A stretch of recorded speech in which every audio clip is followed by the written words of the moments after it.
السلام عليكم ورحمة الله وبركاته. الحمد لله رب العالمين.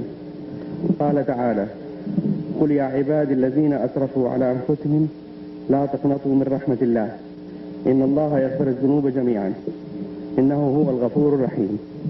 وأنا وقفت بين أيديكم لست واعظا ولكن مذكرا، هداني الله وإياكم أجمعين. وحب الأخ محمد عبده يشاركني في كلمة. الله أكبر الله أكبر.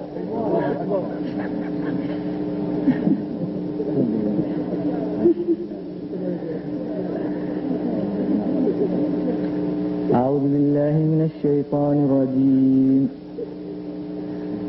بسم الله الرحمن الرحيم. آمن الرسول بما أنزل إليه من ربه والمؤمنون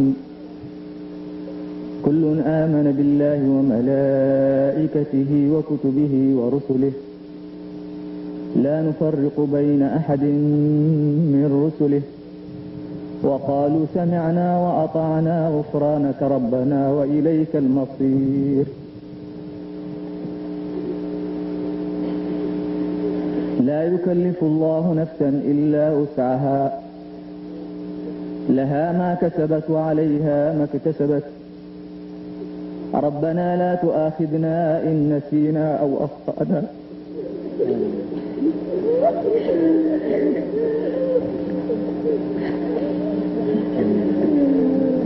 ربنا ولا تحمل علينا إصرا كما حملته على الذين من قبلنا